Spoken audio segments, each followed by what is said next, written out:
大家好啊！首先就多謝各位收睇我哋今日嘅 CPD Chat and Talk 呢個直播啦。非常咧嘅感謝咧，曾經收睇我哋呢個節目嘅所有朋友啦。咁今日咧就應該係本年度嘅最後一集啦。咁喺呢度都藉呢個機會就多謝大家對呢個節目嘅支持啦。希望大家喺一啲分享嘅期間咧，你都可以有共鳴啦，同埋有所得着。咁今日我哋嘅嘉賓咧就係我隔離啦，吳錦華先生，我諗好多人都好熟啦。咁佢係吳錦華會計師事務所嘅創辦人，亦都係我哋香港會計師嘅前會長啦，稅會嘅前會長啦，仲有好多 title 啦，同埋而家我哋華師會嘅理事啦。好，Webster 你好啊，咁會長你好，多謝邀請。關係比較熟嘅，所以感覺有啲怪怪地咁幫我喺度傾偈，係啦，我又開始咯喎，一如既往啦，第一條問題梗係問你點解入行啊？係咪讀會計啊？的而且確我哋好熟嘅，不過可能一陣再講啦。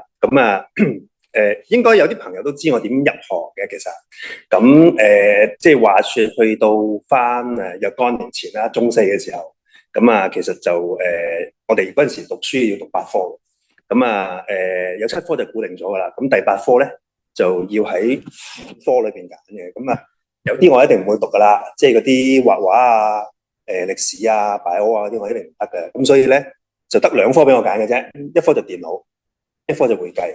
我哋屋企就比較窮啦，所以買唔到電腦。會計就應該買個計數機應該 OK 嘅。咁所以咧就嗰陣時就揀咗會計。入行嗰陣時候咧，其實就都唔係好識會計應該咁講，我可能有啲人唔知，我嗰陣時考中五啦，嗰陣時係 HKCEE 啦，即係會考啦。都同時個考個 LCC 係肥嘅，係肥嘅，係之後入行嘅時候先至再讀翻即係 join scheme，然後就一路考到個牌翻嚟。哇！你提一提我 LCC， 咁我叻少少，冇讀我都 pass 喎，所以你做會長咯。但係我都係跟住你嘅。好，考 CPA 牌辛唔辛苦啊？你好似唔係好辛苦個過程。唔係，唔好聽人點咁講先。考 CPA 牌咧就一定辛苦。睇住你㗎嗰陣時。唔係，你睇錯啦。的而且確會長當時我講得個嗬我哋其實係舊同事嚟嘅，係舊同事嚟嘅。的而且確我考緊牌嘅時候，其實會長都同我係同事嚟嘅。咁就你問係咪辛苦咧？係一定辛苦嘅，因為嗰陣時候咧就冇大學畢業嘅，咁冇大學畢業咧所以就要由頭考起啦。我哋嗰個年代咧就叫 join scheme， 係啦 join scheme， 咁就即係話考完之後咧就有嗰陣時叫 HKFA 啦唔係叫 HKICP 啦，同埋 ACCA 兩個 title。就要考，當年應該係14張卷，再早期嗰啲係18張卷，咁我哋嗰個年代係14張卷，慢慢考上去。因為嗰陣時候咧就如果你係大學畢業嗰啲咧，其實就好快嘅，因為你一出咗嚟就有10張唔使考，咁淨係考4張。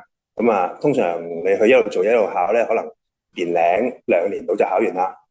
再等埋個經驗夠啦，即係工作經驗夠啦，咁就可以攞牌噶啦。咁我哋就唯有咁樣逐張考。咁我前後應該都考咗5年到我30歲前先至可以考到個牌，係啦，大約都係咁樣。你講到好簡單，有冇啲嘢好難忘？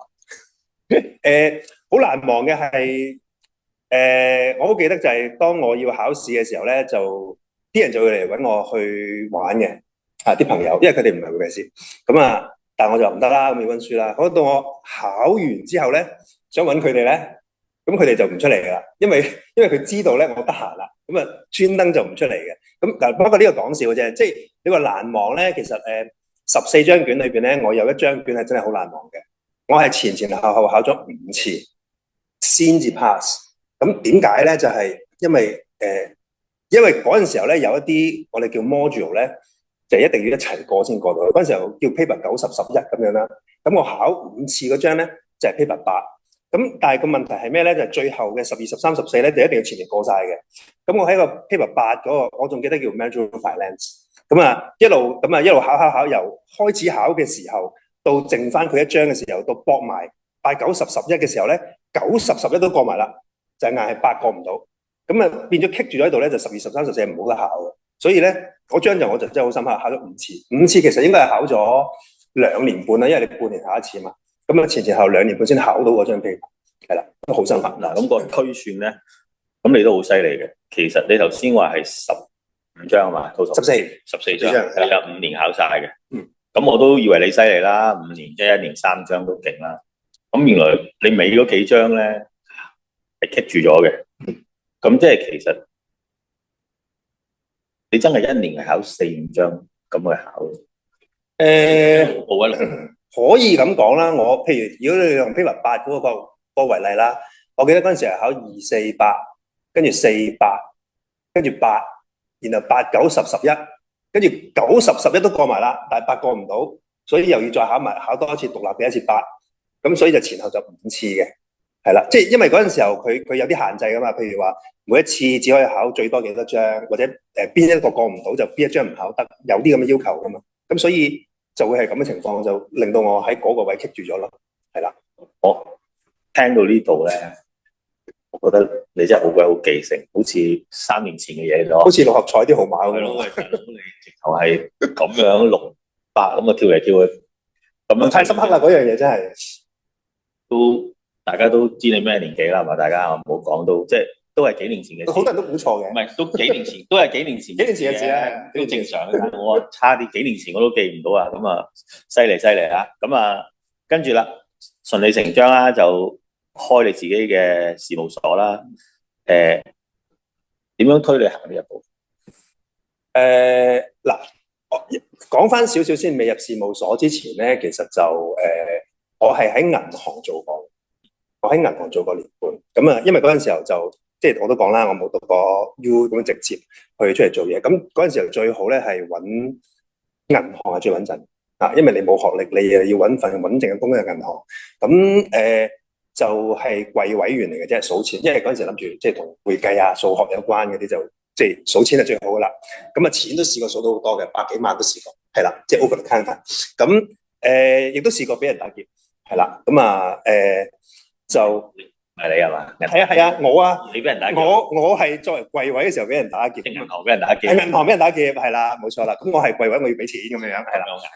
咁就跟住一路讀到差唔多，咁我就入會計嗰行啦嚇。咁嗰陣時候我仲好記得嘅，嗰陣時候應該係D 曲嘅 deadline 嚟嘅，係8月15號入行，係啦。咁啊入咗行都若干年啦，咁就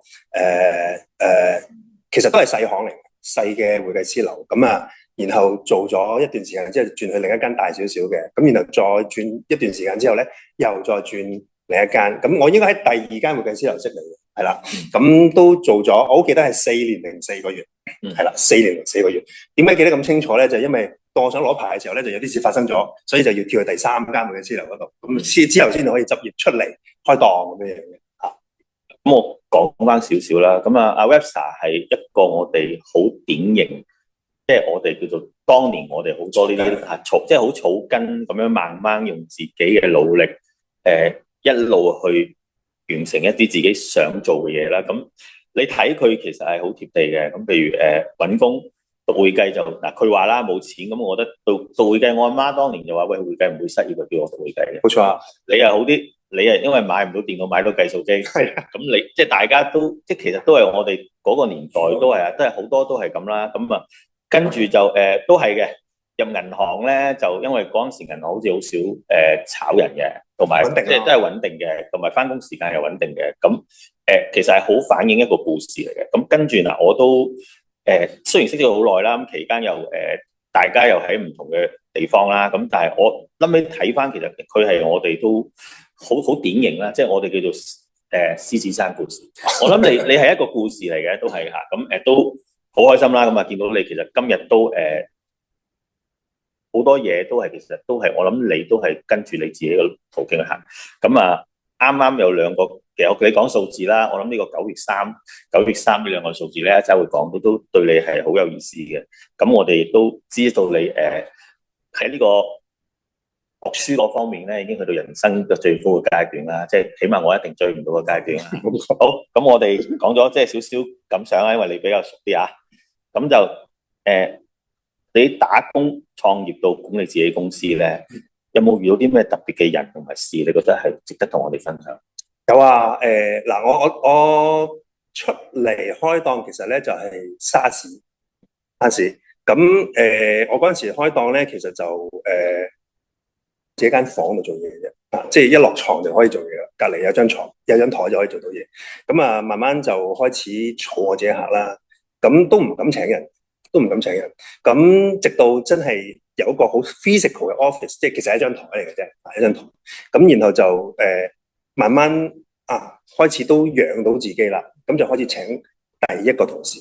咁我仲好記得咧，就係當我 confirm 咗佢請佢嘅時候咧，到佢走咗之後咧，我就喺度驚死啦，有冇錢出糧嘅咧？咁我就即刻打電話俾我啲即係佢以前嘅舊老細啦，或者啲朋友啦，咁喂，有冇 job 啊？咁樣咁即係我請咗人咯，咁我要出糧咯，咁你有 job 嚟咁啊可以做啦。咁結果又真係幾好嘅做。呢位同事其實都好感受好深，因為佢其實前後後咧就跟咗我10年，係啦，直到佢生完 BB 之後咧就做媽媽，咁所以咧就冇再繼續做啦。咁呢個係第一個好感受好深嘅，因為舊嗰批咧，由呢一位同事帶落嘅嗰批咧，大部分都跟咗我10年有多。咁當然啦，即係中間有起有落啦。咁閉店亦都唔係一間大公司，亦都唔會出得好高人工。咁即係可以肯做咁耐，都算係咁啦。咁而近期咧，亦都即係而家呢一批嘅同事裏邊咧，亦都即係可能啲大 firm 唔覺得係一個問題，即係我哋都好多 CPA 咁但係即係我間 firm 咧，就其實佢哋考試都，因為我都傾向啲請一啲較為同我差唔多 background 多啲嘅，即係雖然而家佢學歷程度會高咗，所以佢哋考試相對咧係會耐啲嘅。咁啊，近期都有一位同事考到牌，咁我都好開心。佢其實應該係我間 firm 裏邊第一個考到牌嘅，因為有啲係走咗之後喺第二度考到牌，咁我唔坑啦嚇。咁佢係第一位考到。嗱，咁我講翻啦，我其實之前我見嘅 Webster 咧，其實佢好似每一日咧同一時間，好似喺同一唔同地方出現嘅。其實你又要管公司，咁又要兼顧咁多公務咧，你個時間分配係點啊？好早起身，好夜瞓，你又唔係啊？我跑步嘅時候就好早起身嘅，咁但係撇除咗跑步嗰啲嘅時間，其實好多時我都喺公司做嘢嘅。咁至於你話你見到我好似同一時間喺好多唔同地方出現咧，應該係誤解嚟嘅，係啦，應該係誤解嚟嘅。因為其實有時啲會咧就因為我公司大部分時候都喺九龍，之前喺旺角啦，而家喺九龍灣啦。咁其實過海，因為啲會通常都係中上環灣仔咁樣，咁所以一般嚟講，我安排嘅時候咧，都會係譬如嗰半日上半晝或者下半晝就去開會，咁然後翻去公司做嘢，或者 vice versa 啦嚇。咁所以你會感覺到就係，咦，點解你早上呢個時間見到，好快我喺下晝我又去咗第二度咧？其實係大家安排嘅問題咯，即係盡可能將啲嘢都 pack 埋晒一齊。咁當然有時我都遇到個問題即係作為九龍嘅人咧，最麻煩就係朝頭早一個會開，跟住黃昏有一個會開，咁晏晝冇嘢做，咁點咧？咁我就流動 office 咯嚇，即係有啲嘢以前手機就冇咁盛行啦，即係帶住部 notebook，而家可能手機都處理到。咁其實即係有時搭車都處理到嘅。咁呢個善用每一個碎片時間啦。咁呢個我諗都其實個個都做到嘅。係嘅，其實唔係話俾你知啊，我領略到係難嘅。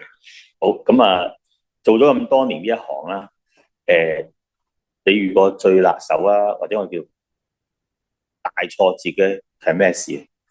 有冇？冇，定係其實冇？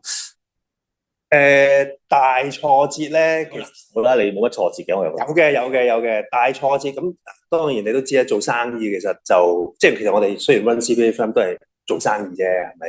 咁最常見就係租同埋人工啦。咁的而且確喺有一段時間咧，收 fee 啊，或者嗰個生意係真係差嘅，差到係咩咧？就係即係自己要不斷去貼嘅。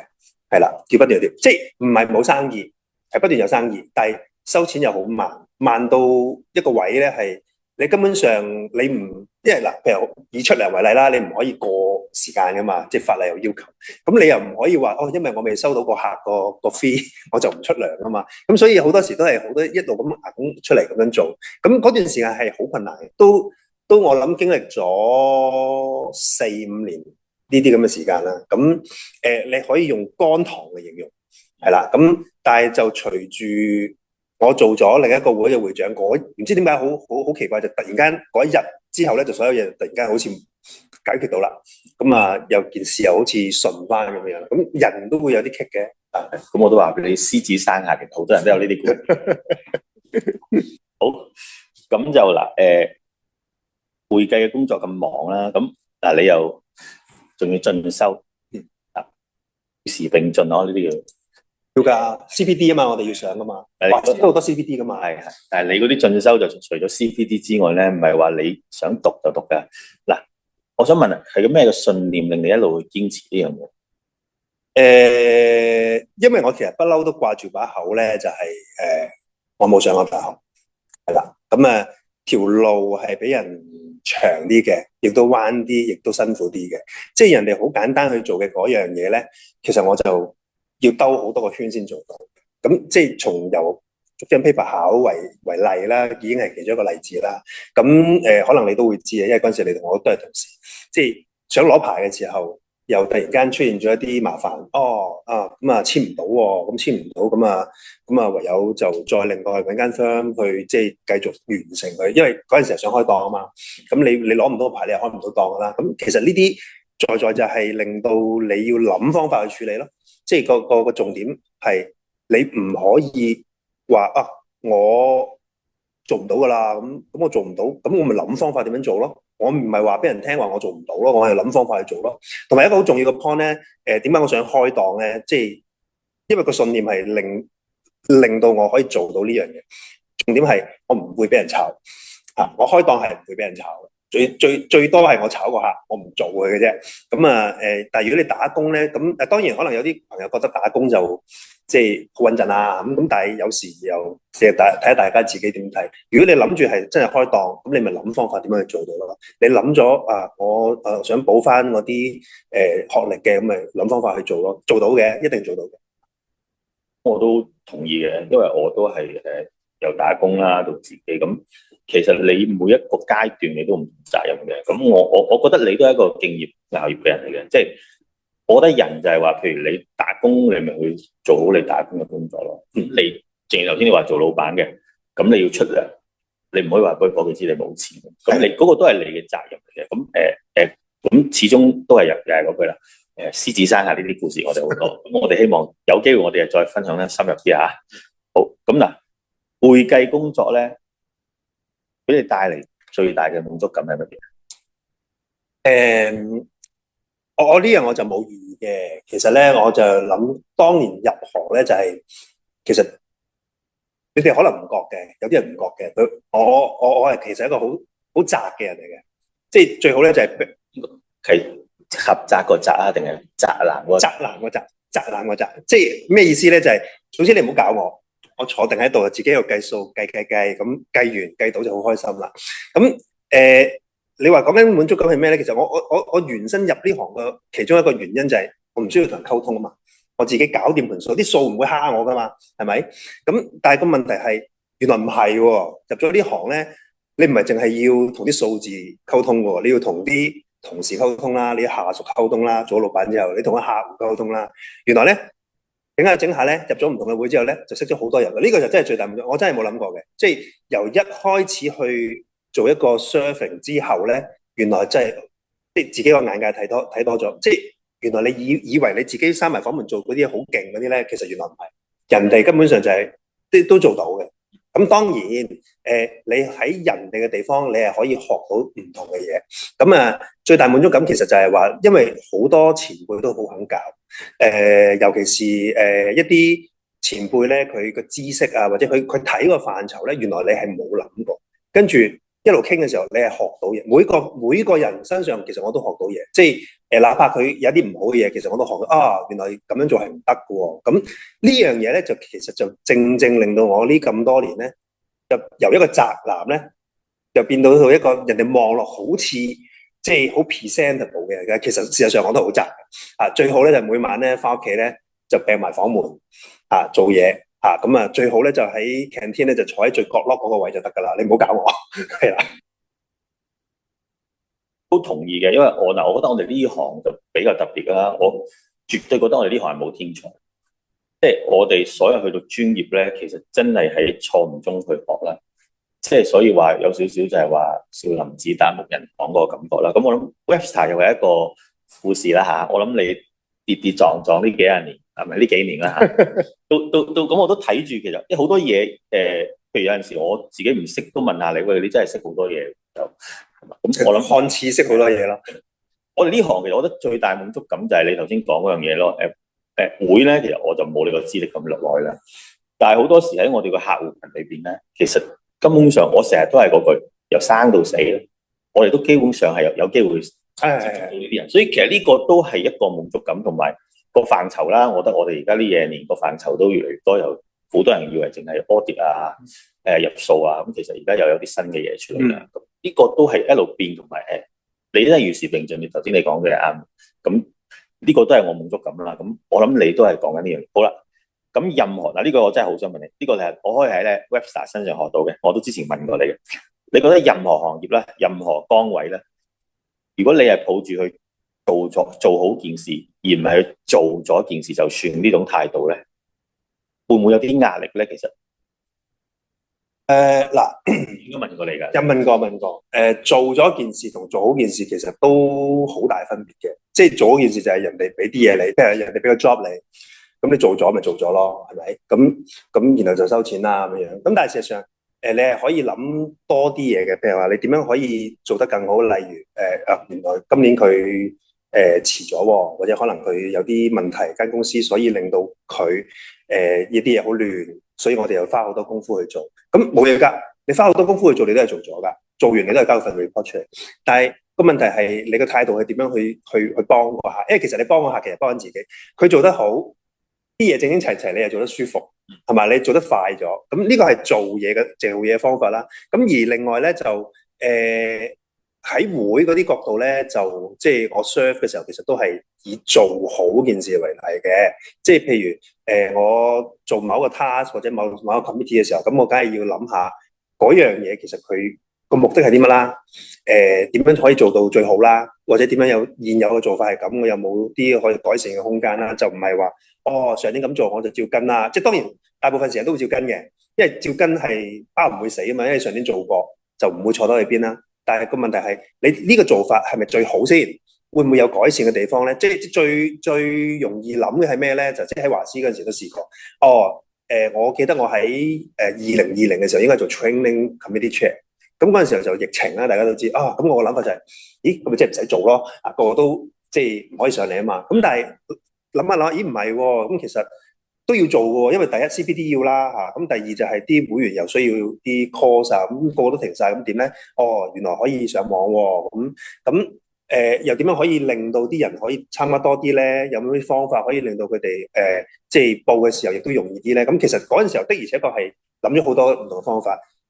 咁結果係咩咧？就係嗰年嗰個target 係達標超晒嘅，做晒嘅。咁呢個咪就係做咗件事同做好件事嘅分別咯。做好件事你真係要諗點樣去做好佢，就唔係就咁做完就算，做完劈翻俾老細，或者俾翻個當時嘅 president 又好點都好。咁呢個唔係做好件事嗰個態度。咁我唔知你記唔記得我幾時問你啦？我就應該係啱今年上嘅時候問你。咁你嗰陣時講嗰兩個字，我係一路都係擺喺個心度。咁即係今年我都係用呢個座右銘嘅，即係都唔係淨係做會長呢個位，即係好多時有啲改變，即係做好件事。呢樣嘢都係一個推動力啦。咁我唔知你覺得唔係一個推動力？係推動力都係壓力，因為有好多嘢其實你話恆常，即係我哋用4個字形容叫行之有效啦。既然你上年都咁做係冇問題，點解你要改咧？咁當然你改，梗係有你嘅原因嘅。咁你改，咁其實亦都可能會有一啲人就唔係好習慣變嘅即係譬如最簡單嘅例子，我舉一個例子啊。譬如而家你要40個 CPDR 啊，跟住我突然間出年話要改80個，你第一個反應係有冇搞錯啊？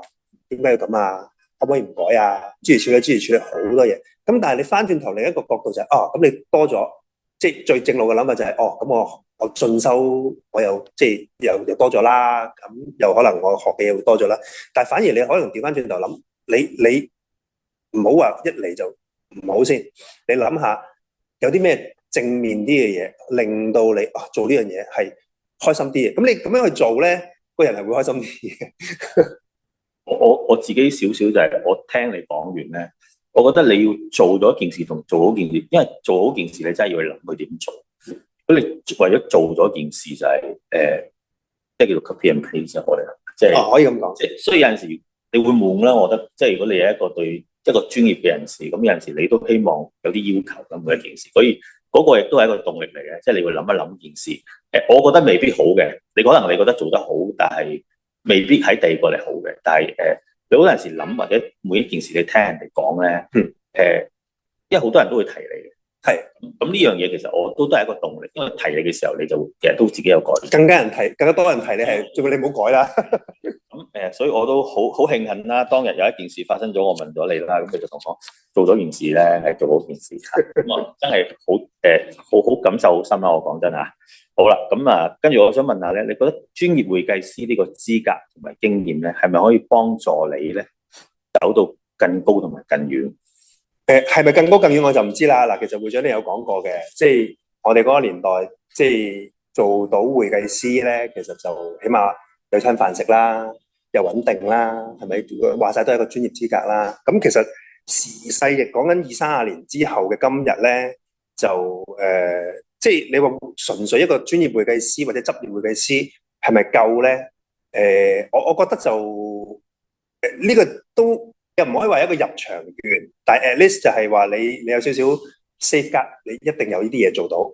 但係如果你話用翻好普通頭先講緊，譬如做咗同做好嗰件事嗰個態度嘅話，咁我哋其實都有啲會計師係就係日日都喺度做，咁10年如果日都係做緊同一樣嘅嘢，咁其實係咪會行得更高更遠咧？我又覺得未必。即係學你話齋，而家個時代好多嘢，譬如我哋嗰個年代都唔會有咁多 risk management 啊、compliance 啊，即係叭叭叭一紮啲咁嘅嘢。咁而家係多咗好多嘢，我哋其實係真係要諗下，而家做嘅一個專業會計師或者執業會計師，究竟有啲咩新嘅方式，令到我哋可能做得更快、做得更有效率，或者做得更準確啊，或者可能現實啲啦，揾得更多啊。咁呢啲都係。即係令到你行得遠少少咯，就唔係話原地踏步咁樣去，即係呢個就翻翻去頭先個 point，做咗同做好，呢個係你嘅態度問題。你改變自己嘅態度咧，就容易好多嘅嚇。即係 rather than 你去改人哋，因為你叫人哋全部跟你，其實都有啲困難嘅。好嗱，有冇你人生中嘅伯樂？我答你得唔得？講下點解啦，我好榮幸啦，咁就呢樣嘢。點去啟發你啦？我有冇啟發？你啟發咗我嘅，你啟發咗我做人要用其他啲 idea。不過講笑啫，雖然你都係，係啦。因為我睇你呢條問題嘅時候，其實我諗緊另一個問題嘅。如果你話伯樂咧，其實就你可以話係我其中一位我師傅啦，簡單啲嚟，就係當時我某間 firm 嘅 manager 係啦。咁佢其實佢都遇到好多。困難嘅，咁佢後尾都出嚟開檔，都有啲挑戰嘅。咁啊，而佢啲挑戰咧又輻射咗去到我度，咁令到我又遇到同樣嘅挑戰啦。咁啊，不過其實好老實，佢係教咗我好多嘢。而呢啲嘢係咩咧？就係一般普通做 audit 嘅 junior 好 senior 好嘅同事咧，係唔會諗嘅。譬如話好簡單，因為佢嗰陣時候佢諗住去開檔啦。咁佢要揾 office 啦，咁佢就話其實你咪自己參考下啦。當然我哋而家翻轉頭睇就好容易，我哋而家上網一撳就有啦啲嘢。當時冇咁多噶嘛，你咪睇下啲客，佢譬如話佢做美容嘅，佢做 retail 嘅，佢做真係 shipping 嘅，佢哋喺咩地方咧？咁嗰啲office 幾大咧？佢點樣去 run 到咧？佢個租貴唔貴咧？因為佢要揾 office 啊嘛，咁佢其實佢又變相又教緊我呢啲咁嘅嘢，咁呢啲嘢其實唔喺書裏邊會學到，又有一啲方式係譬如話例如我哋最常譬如寫封信去稅局度去處理一啲問題啦，咁啊 deadline 就係 deadline 啦，咁究竟deadline 就到咯喎，我哋真係做唔切喎，我哋有啲咩方式同稅局去溝通一下咧？嗰啲都係書唔會教嘅，即係如果你跟條例去寫咧，你係一定係 reject 嘅。咁佢點樣可以人性化啲去處理？呢啲係真係教到好多，咁啊當然 knowledge 上面都教咗好多啦。講完之後原來係我明條數，原來點解要咁做嚇，同埋點解要咁 check。咁啊，呢啲真係學到好多嘢嘅，係啦。正如頭先我哋講，真係冇天才嘅呢行。咁啊，你遇到個好嘅導師，咁啊啲嘢快啲啦。但係有陣時自己撞下撞下，會識到多啲。好啦，咁啊，跟住又問翻頭先咧，你就話喂，好重要啦，同同事同埋客戶溝通啦。喂，但係你大佬你又要管自己公司，有咁多公職，我噏幾個啦，華師理事啦，今年啊 AFRC 嘅諮詢委員會委員，稅務學會嘅顧問，社工註冊局嘅委員，師傅，選委會積金易西貢滅罪委員會嘅副主席，要關愛隊喎。之前又見你喺度打完風又出咗去樹啊嘛。喂，咁多角色，其實你點平衡咧？真係我呢度一日嗱，一日啦，1個鐘都搞唔掂。咁講啦，即係啲活動又唔會全部一日內發生嘅。咁即係最多嘅時間其實通常都係開會啦。開會。咁開會嘅時間，除咗個別有啲較為特殊啲之外咧，其實都定嘅2-3個鐘都預咗噶啦。咁然後你就喺度 plan 咯。咁我隨之學下嘅時候，會發覺嘅，即係因為你開會嘅時候你會收 paper 噶嘛。咁其實你如果花啲時間睇完個 paper，你知道大致上你想問嘅係乜咧，咁到人哋匯報嘅時候咧，嗰段時間咧係你可以做其他嘢，因為佢匯報嘢其實你已經知。呢度係可以偷到少少時間。咁當然唔係話淨係坐喺度開會嘅，有啲真係有活動，譬如話啲拜訪啊，譬如話我今晚我都會有一個活動啦，又係啲街度派嗰啲傳單咁樣啦。咁呢啲咪就係其實喺你點樣安排你嘅工作，點樣行條路，或者譬如話我沿住條路我由九龍灣跟住去，例如鰂魚涌，跟住再灣仔，再上環順住條路咁行嘅，即係學會長你嘅座右銘啊嘛，順勢而行。係啦，咁啊跟住去，咁我咪安排到個工作咯。咁你唔會話一日安排晒咁多個噶嘛？咁總有1個禮拜或者2個禮拜 plan 好。我哋 office 成日都講 planning 噶啦，plan 好晒，咁你咪跟住照做咯。咁即係當然會有啲 ad hoc 嘢啦。咁但係 at least 就唔會太過離開個框架。咁會計師都係跟準則做嘢嘅啫。咁你個框架喺度，咁你8、9不離10啦，實做到嘅。跟住多咗一樣，喂，最近啊，香港童軍總會頒發個優良部獎章，你記唔記得噶？我記得，但係都唔係最近噶啦，其實。你係咪一直有參與童軍嘅活動？可以話有嘅，因為最直接嘅咧就係其實我係佢哋其中一個分區裏邊嘅一個 honorary auditor， 係啦，咁我就即係義務同佢哋做核數嘅，咁呢個係第一啦。咁第二咧就係因為其實我本身我係扶輪社嗰邊，咁由我入社到而家，即係中間做完社長再做完啦，過埋啦。咁其實個社咧，佢哋都每一年都會同童軍搞一個嗰啲毅行嗰啲即係嘅活動嘅。咁所以咧就我哋都有啲溝通啦。咁同埋個圈係好得意嘅，即係原來你其實喺某個會計組織裏邊識嘅人裏邊，可能有好幾個都係童軍嚟嘅喎。咁大家溝通下有啲咩要幫，或者有啲咩想幫手做嘅時候，咪一齊做咯。咁我諗係因為咁樣，所以有個章，因為從be honest， 我係冇童軍制服嘅，咁我都唔係好知個，即係我背後我都唔係好知佢開頭俾個章我嘅意義啦。咁後尾我問咗啲真正童軍朋友，我就知原來都有啲份量下嘅。即係雖然我覺得我好似冇乜點做過嘢，係做好同做咗咯。我諗係呢個分別嘅。喂，咁啊，仲有一樣啊，香港度民院服務中心，你係個義務師傅。嗱，我想可唔可以講一講點解你會加入呢個團體？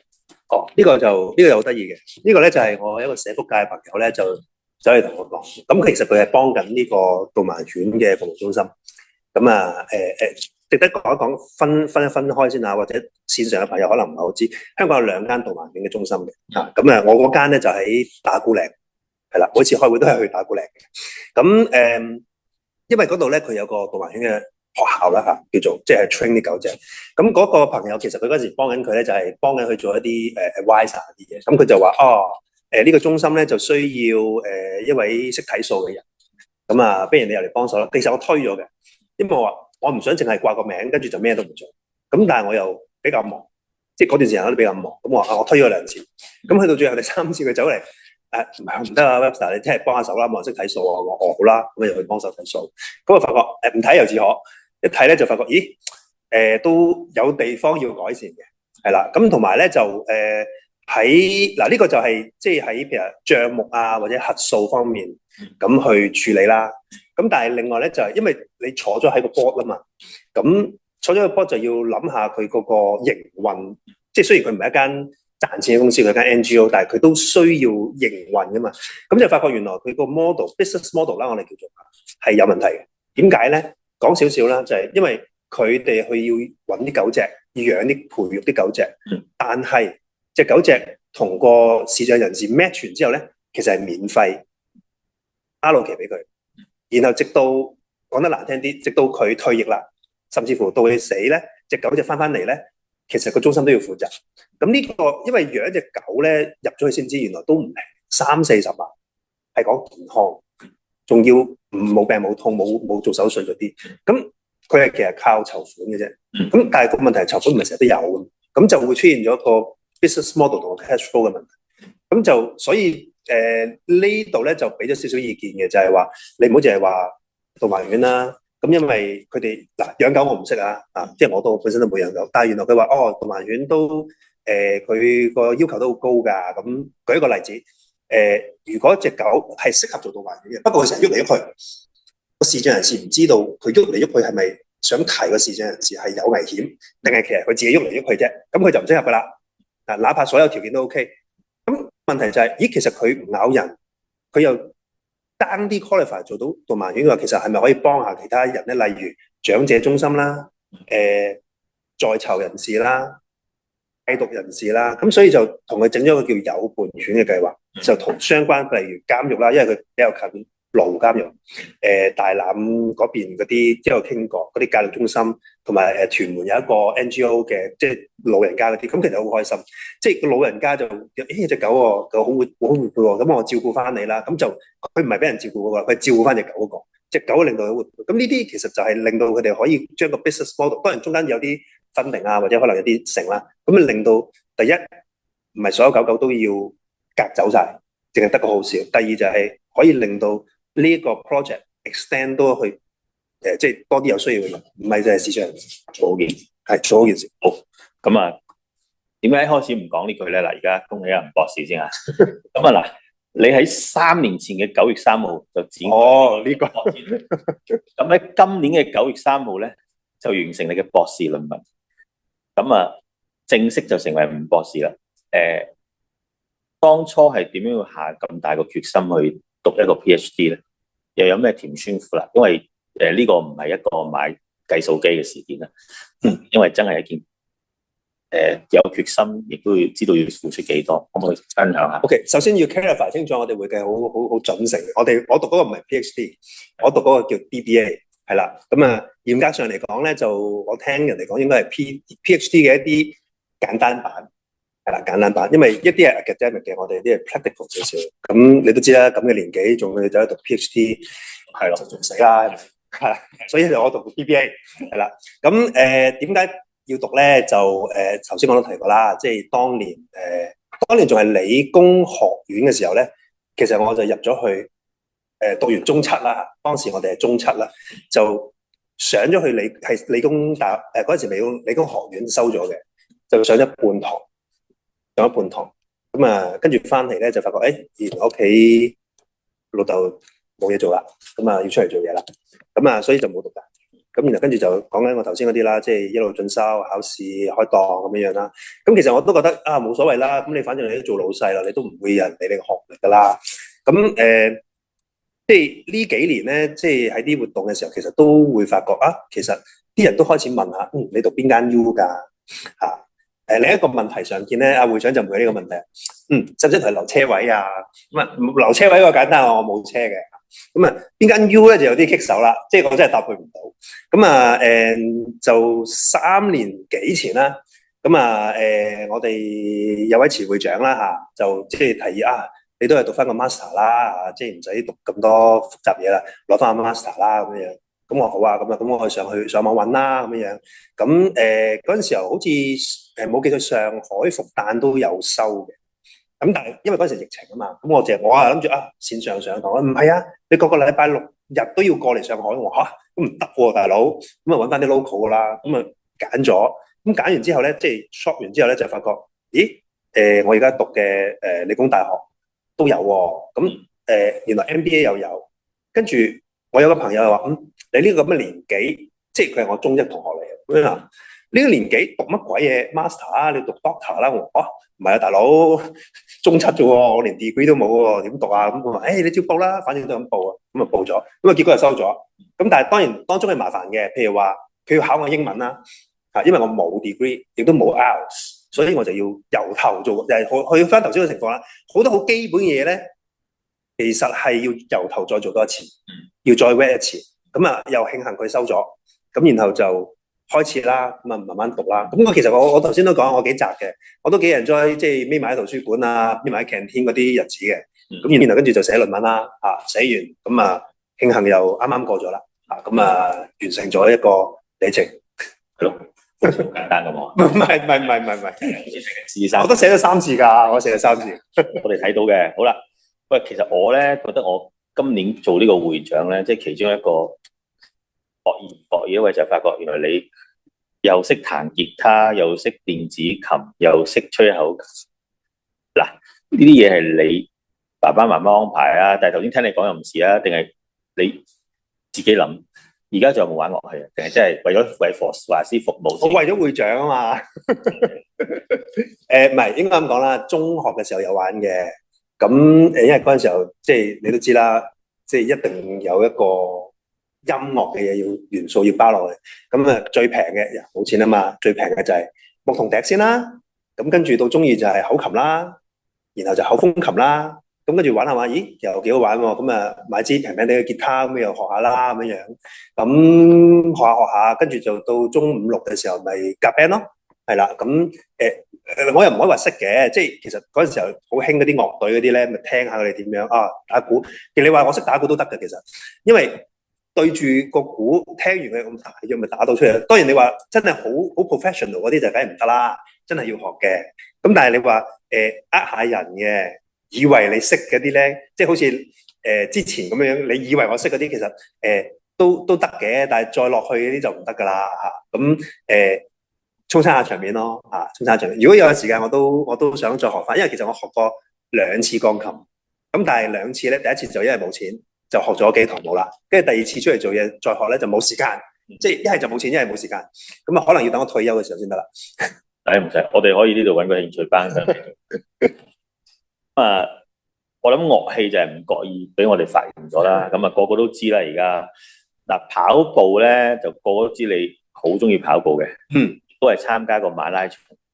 幾時有呢個興趣，同埋咩原因令你加入呢個長跑手呢個係OK 呢個行列？其實咧，我近期都接受咗一個體育節目訪問嘅，唔知有冇聽過？我中學嘅時候咧，因為你知學校嗰啲通常都一定要參加運動會噶嘛，唔識跑嘅，冇任何運動細胞，咁啊，但係一定要參加嘛，咁啊參加咗個100米啦，最簡單嘅，咁係跑包尾嘅，咁啊跟住都冇玩啦，咁啊直到2014年嘅時候咧，咁啊另一個會嘅時候咧就做 council 啦，咁啊跟住就話參加香港馬拉松，咁。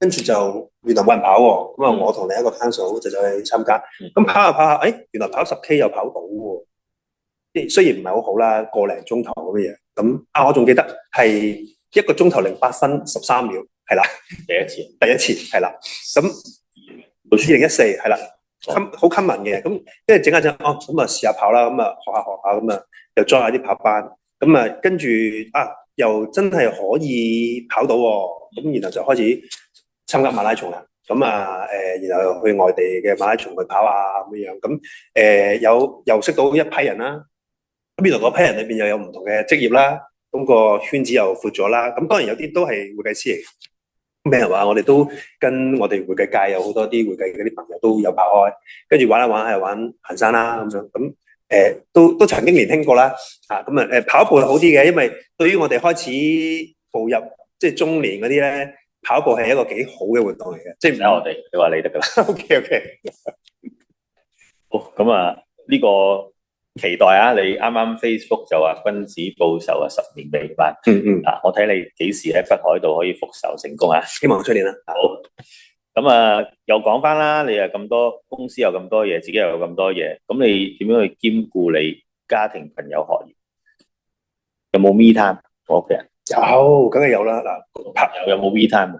誒朋友咧就其實都係譬如話唔同嘅會、唔同嘅組織，或者搞嗰啲譬如義工活動啊又好，或者可能參與一啲咩 ceremony 又好，咁其實嗰啲咪就係 we time 咯，即係其實大家都會見，大家都熟噶啦，而家就好似而家咁樣啦，係啦，咁其實都係 we time 嚟嘅。咁 me time 就仲簡單，跑步嘅時候就係 me time 啦。咁你話，喂，咁你咪唔使時間陪屋企咯？咁都唔係嘅，因為早緊講緊10年前嚇，咁其實小朋友都細嘅，咁有時有啲活動其實係可以帶埋佢哋去，咁啊當然亦都可以擴闊翻佢哋嘅圈子啦。咁而另外一樣嘢就係疫情嗰啲時間派口罩啦、派飯啦、派清潔用品啦、派消毒用品啦，其實我都有帶埋佢哋。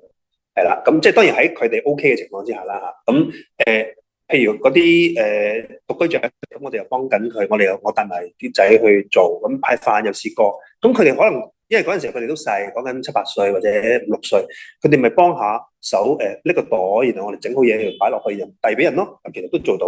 咁呢啲都係一啲陪屋企嘅時間嚟，即係你將啲嘢 merge 咗啫嘛，唔係話哦，我呢一個時間我要陪屋企，我就做唔到其他嘢噶啦，唔會咁樣噶嘛。咁你睇點樣去 cross match 嘅啫，一定做到。我哋都要多謝你兩位公子，華師好似呢兩都有嗰個利是都係兩位公子，係冇錯，係啦，指手即係幾百封。我哋嘅春茗咧就係由佢哋用銅指手去入。要多謝翻華師俾個 me time 你哋屋。當然啦，當然啦。好，咁啊，喂，你點樣減壓，或者你根本上冇乜壓力嘅？有，梗係有壓力啦。壓力就係即係有時啲同事話某個 case 要趕啊咁樣，但係我又做緊一啲公職喎，咁點算咧？咁咪即係要睇下點樣去配合到啦。即係譬如，即係我啲問題咧，其實可能喺我哋諗咧，就呢個問題好簡單可以解決到，但係可能同事係比較新或者唔係好熟，咁佢俾個客吹多兩吹唔得喎。下個禮拜就要咯，咁我望望，咦，下個禮拜大把時間啦，咁咪禮拜6翻嚟，我哋搞埋佢咯。咁但係佢又好緊張，又搞到我好緊張。咁呢啲壓力就係佢哋俾我嘅。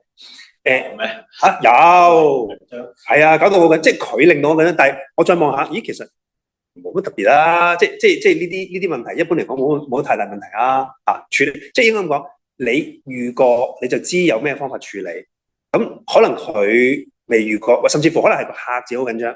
佢覺得我收到封唔知乜乜信，跟住就好似尋日啫嘛，即係有個客就係因為最新個稅務系統話有個 minimum tax 就收到一封好長嘅信，咁佢就好緊張，真係問我啦，喂，點算啊？我哋以前未收過乜點問我，咁你要點做啊？咁我話我知係乜嘢嚟嘅，咁點解你以前冇收過？因為以前冇呢條例啊嘛，咁我解釋完俾你聽。嗱，如果你要你就揾我啦，咁我就再同你睇下點處理啦，咁咪搞掂咯。呢啲我又覺得唔係太大問題嚟嘅。跟住我哋又講下啲最近啦，喂，點樣睇 AI？呢個問題好闊嘅。AI 係幫咗你好多嘢嘅。咁幫過你有冇幫過你？嗱，我不諱言咧，喺寫論文嘅時候都揾 AI 咧幫手揾嘢嘅。咁但係我發覺咧就真係唔得嘅。唔得嘅意思係咩咧？就係佢可以幫你做一啲好基本嘅嘢，但係咧會呃你嘅。我舉個例子，譬如話有一份assignment，諗住問下佢點寫啦，跟住佢就自己彈一堆嘢出嚟，跟住嗰年我仲記得佢係2024年，咁佢就話我睇過2025年有一份 paper 咧就係咁講啦，所以就咁。咁我哋而家2024喎，點解你 call 份2025嘅 paper 出嚟咧？嗱，所以咧 AI 係幫你，但係就你要諗下點樣去用啦。我會覺得咧 AI 咧對於我哋會計界咧，即係講緊30年前、20年前講緊就入做會計好快俾人淘汰㗎啦，即係全部電腦化咗，電腦化到今年大家都仲喺度啊。跟住可能我講緊10年後你識得用 AI 嘅時候，你其實都唔會俾人淘汰，因為俾人淘汰嘅唔係 AI 淘汰我哋，係識用 AI 嘅人淘汰啲唔識用 AI 嘅人。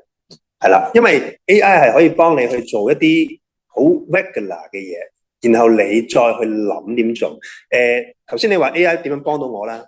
譬如話就以我讀書為例啦。我唔會下下都去煩個 professor。哎呀，呢度點搞，嗰度點搞，我就真係上網睇問 AI，跟住 AI 就會話俾你聽嗱，你要睇呢一條嘅 theory，你要睇呢個嘅邊個人寫嘅 paper，咁你咪自己去睇咯。因為有時個 professor 第一唔會，你唔會咁樣煩佢啦。第二係你問完個 AI 話俾你聽啲嘢，其實原來你諗唔到嘅。哦，原來你要諗埋呢一 part。咁呢一 part 係咩嚟咧？唔識喎，唔再問咯。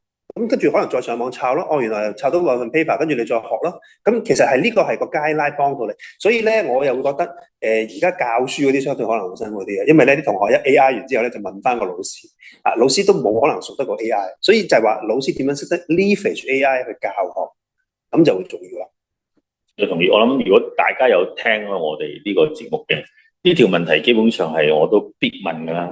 我哋唔係今日嘅 Webster， 包括我自己在內都覺得 AI 其實係冇可能取代咗我哋，但係取代嗰啲就正如 Webster 所講係你唔去擁抱佢啦，因為其實佢好多時係真係啲繁瑣啲工作係幫你，即係令到你啲時間係用喺啲你覺得值得用嘅地方，高增值嘅地方。好，跟住又另外一個啦，呢個就係你覺得點樣先係敬業熬業？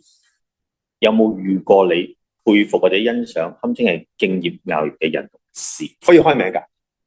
你中意啦。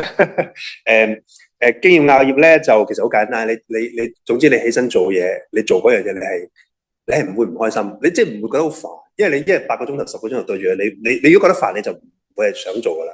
咁自問我到而家都 OK。咁如果你話真係要開名咧，其實稅務學會有一位前會長叫 Marcellus Wong 黃睿，其實佢就真係教咗好多佢自己嘅知識出嚟，係啦，就佢係真係敬業熬業啦，因為佢譬如佢喺一個公共理財嘅方式俾咗好多 insight 俾一啲後輩，包括我啦，咁去學啦，咁佢亦都唔藏私嘅，即係佢呢啲嘢有問題，或者呢度係咁嘅諗法，佢會講，咁而佢亦都肯聽我哋新一代嘅諗法。咁呢個我就真係我覺得好敬業熬業，唔係做嘢，唔係話你開間 firm 點樣敬業熬業，係真係要做人。好，如果我想同你講，心態決定高度，你同唔同意？係同意啦。個做法係即係你諗，如果你諗嘅嘢係咁樣嘅咧，你咪淨係做呢一個層面嘅嘢咯。你要諗企高啲、企遠啲望，咁你先至可以諗到一啲人哋諗唔到嘅嘢，或者你帶人哋去行邊條路。如果唔係啊，你係永遠係跟住人哋行嗰個咯。呢個我已經聽你咁講，我有少少諗法，我聽下你係點講啊？你嘅認為人生咧係一早規劃好啊，定係順勢而行，見步行步，隨機應變？嗱，我知你係順勢而行嘅。咁我本身我就我較為傾向係由一個大框架定咗先嘅。個大框架定完之後咧，其實都幾有一定嘅 certainty， 因為你知咧，會計師都幾 conservative。咁如果你話有一定嘅即係嘅框架，你知道大約你點行都唔會離開呢個框架，最多出少少嘅啫。咁你係 manage 到啊嘛。咁然後先喺裏邊睇下你點樣去做啲 variation， 再突破，咁就好啲。就 rather than 你好似天馬行空咁，今日我都唔知想做乜，跟住行到邊就做乜，咁就唔係咁好啦。我就唔係嘅，我即係我要解釋翻，即係我好多時就係有啲嘢，我覺得做好佢嘅時候，就硬係會有第二啲嘢咯。咁如果第二啲嘢出現嘅時候，我覺得值得做，咁係我係嗰種順勢而行。但有陣時你 plan 到好晒，又未必好似你咁講。咁你可能轉一轉，即係硬係有啲嗰種，我係嗰一種嚟新鮮感喎，唔係新鮮感，即係有陣時你都要轉咯，因為有陣時你諗到好咁，但係未必噶嘛，可能有啲嘢發生咗咁，又有啲你諗做一件事就完啲，某一件事梗係會有第二件事，咁我就覺得嗰種順勢而行呢個都同敬業熬業有關嘅，即係嗰個心態其實好多時就係你點樣去睇成件事啦，係啦，即係我係嗰種。我就同你有少少唔同啦，即係因為呢個咁嘅突然間啲 app， 你所謂嘅 ad hoc 嘅嘢咧，其實都有點而會令我帶來不安，係啦，即係同 accounting standard 一樣啦。你個 standard 係咁樣處理嘅，有啲 variation 你可以做嘅，咁我梗係跟咗先啦，跟咗包唔會死噶嘛，係咪？然後你之後你再點樣 vary 就再諗啦。咁但係反而就係、當然我都明嘅，做係有啲 ad hoc 嘢出咗嚟。咁但係如果你話呢啲 ad hoc 嘢都係自己 manageable 嘅嘢咧，咁我覺得就我個心會比較定啲嘅。否則嚟講嘅話咧，就會個人會緊張，因為一緊張咧，你一定唔會做得好。你一緊張，你打個折七折，原來你嗰樣嘢又冇你預期中咁好，得七折，7就49，你得翻一半啦。咁啊，即係未必要做好多件事咯。我同意嘅，好多時都要睇你個心態啦。我都係覺得，譬如有啲嘢我覺得盡咗力啦，即係有啲嘢，譬如你覺得發生咗，你好難咁，但係可能過咗嗰一刻，你唔做就冇咗件事。咁我覺得你又要盡咗力，咁都有人會睇到嘅。咁好唔好令？但係起碼我覺得有啲嘢要做嘅，就應該要做啦。好啦，咁就做咗會計工作或者做咗咁多年啦，咁多年嘢啦，令你做得驕傲同埋遺憾嘅事情，可唔可以同我哋分享？其實我又冇乜覺得有啲乜嘢咁驕傲嘅，不過就只可以話即係好感恩地就係即係可以做到幾個會嘅會長啦。包括 AATA 稅務學會同埋華師，咁啊我諗都夠啦啊。咁遺憾咧就我又唔可以話遺憾嘅，即係我都曾經選過工會理事，咁啊，你可以話好可惜地選唔到，咁但係選唔到亦都唔代表係一件唔好嘅事啊，咁你唔一定要喺嗰個位置嗰度啫，你可以喺第二啲位置度做到嘢嘅啫，咁即係邊個位置你都可以做到嘢，只不過你做嘢唔同咁解啫嘛，咁少少咯，你可以咁講嘅。好，咁啊人咧，因嘅人，應該咁講，我好感恩嗰個就係向我打劫嗰兩個賊，係啦，係真係打劫嘅，佢真係揸住啲槍過嚟嘅，係啦，喺個分行嗰度。咁因為嗰陣時候係諗即係做銀行 teller 淨係數錢呢啲好穩陣㗎啦嘛。點知佢俾人打劫，仲要上差館去落口供認人咁樣，我發覺咦都幾危險喎。唔好啦，我都係轉行先至會入會計嘅啫。如果唔係而家可能我都仲喺銀行嗰度做。好，咁啊。最後啦，想問你，喂，你點樣去睇我哋香港會計業嘅前景？作為一個資深從業員或者新力軍咧，你有啲乜嘢覺得要點樣用咩心態去認？先，我應該係資深從業員啦，點數都應該。講下你覺得我哋嘅前景先啦。前景咧就嗱，我覺得係有啲嘢要轉嘅，即係譬如話你作為我哋以核數為例啦，因為華資都係好多 practicing member，咁你個核數方式係咪即係10年如一日咧？定係有啲咩方式？譬如好似頭先你問會長問 AI 可唔可以幫到我哋咧？點幫到我哋咧？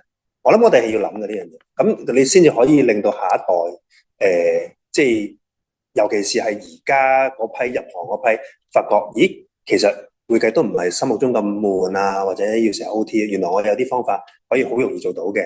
咁即係做得好唔好係一件事啦嚇。咁呢個我諗係即係作為 so call 叫資深從業員俾嘅意見。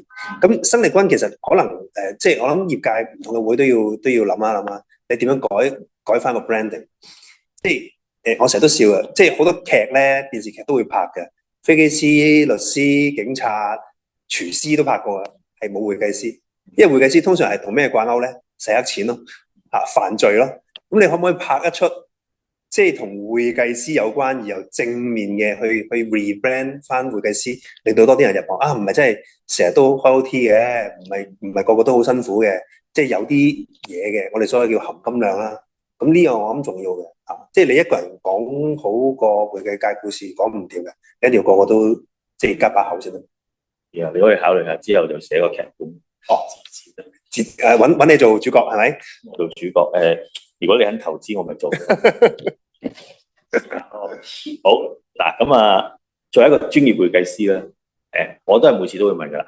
你覺得重中之重嘅原則同埋守則係乜嘢？呢個其實最行嘅答案咧就係 integrity 咁其實都係事實嘅，因為客戶信任你，將啲資料交俾你，令到你即係倚重你去做某啲嘢啦。咁個誠信好重要嘅。即係唔係話你計數計得幾準，或者點樣樣，或者你揾到幾多生意，重點係你對個客係 honor 啊嘛。咁但係你話如果要喺個 other than 呢個 point 咁講嘅話咧，其實我覺得同我第一份 in 會計師樓嗰個 point，我老細問我，你作為一個 auditor，你覺得乜嘢係最重要咧？原來佢後尾俾翻個答案我答唔到嘅，佢就係話要有 creative， 即係 creative 唔係我哋講緊咩 creative accounting 嗰啲 creative， 而係話你真係要去諗多啲，你點樣做到嗰樣嘢，或者做好嗰樣嘢，就係翻頭先個 point 啦。你要諗下人哋下一步，好似捉棋咁樣，你諗下個客下一步會問你啲咩？即係我最常見埋盤數，下一個客即係下一步個客係問咩？我交幾錢稅啊？點樣可以交啊？點交啊？咁諸如此類啲，即係呢啲我哋要諗定，就幫佢 serve 得好啲。咁我覺得呢個都重要嘅。咁啊，我哋睇下有冇問題啦。咁啊，嗱，有啲回應俾你噶，其實我都想回應你噶。其實有啲回應。TVB 咧，嗱，阿黃議員啦，做2015年有個無線嘅劇咧，係講踩單車噶。係阿黃議員都係一個故事嚟嘅，其實佢講嗰啲嘢係啦。咁其實我都記得㗎，我記得賈思樂添嘛，係講 account 嘅，佢就係 part time 去做 account 喺公司，喺銀行做啊，好似你咁 part time 就做 account， 就去揾 part time 啲錢買嘢俾佢老婆。但係正式嗰套我哋梗係等你寫啦，好唔好？咁嗱，今日咧嗱，我都話時間過得好快啦。咁就話咁快就去到尾聲，輕輕鬆鬆一粒鐘，不嬲都係我哋嘅呢個節目嘅目的啦。工作以外，希望大家可以輕鬆認識會計師工作以外係點啦。咁啊，再一次多謝咁多位係睇我哋呢個節目啦。咁我哋就有緣再見，拜拜，好，拜，thank you。